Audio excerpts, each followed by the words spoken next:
The warrior who climbed too high. An ancient lesson about losing control. Every culture has legends about warriors. Men who fought storms, beasts, and entire armies, and won. But there is one story, almost forgotten, that carries a warning sharper than any blade. A story not about strength, but about what happens when strength blinds itself.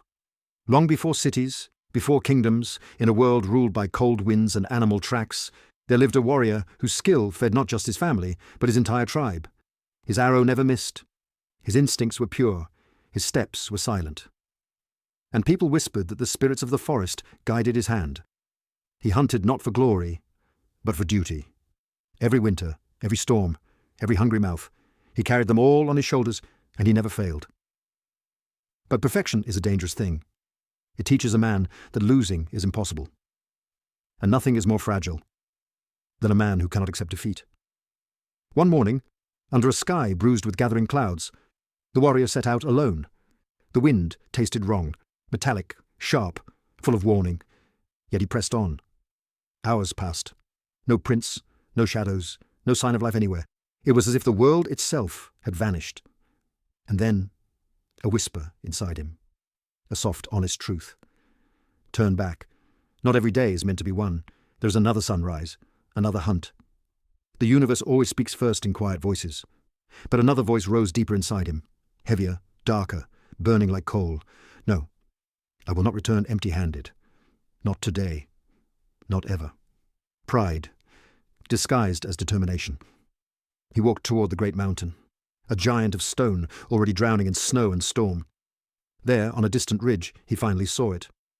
A mountain deer, swift, agile, one of nature's finest climbers. The deer saw him, and then it ran upward. The warrior didn't hesitate. He followed, up shale and ice, up cliffs slick with frost, up slopes where even the wind struggled to breathe. This was no longer a hunt. This was a chase against himself. Snow lashed at his skin. His breath tore from his chest. The world narrowed into one thing.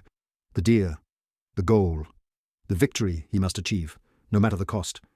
But mountains do not bend to human stubbornness. Halfway up the mountain, the storm transformed from wind into wrath. The warrior paused for the first time. His heart screamed the truth he didn't want to hear. This is wrong. Turn back. You know this will kill you. It was his soul calling out, weak but still alive. But he climbed higher. Finally, through the blinding white, the warrior reached the peak. The deer stood on the edge for a breath, then leapt downward, disappearing into the storm below. Alive, untouched, free. And the warrior was left alone, on the highest point, on a cliff with no safe path back, with a storm that erased every footprint behind him. Silence fell. The fire inside him, the anger, the desperation, the pride, all vanished, like smoke in cold air. And in that empty stillness, he understood. The hunt never destroyed him. His own stubbornness did. He chased the mountain not for survival, but to escape the idea of failure. And that is a chase no man ever wins. Final moral.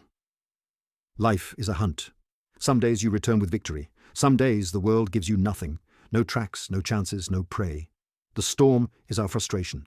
The mountain is our anger. The summit is the point of no return.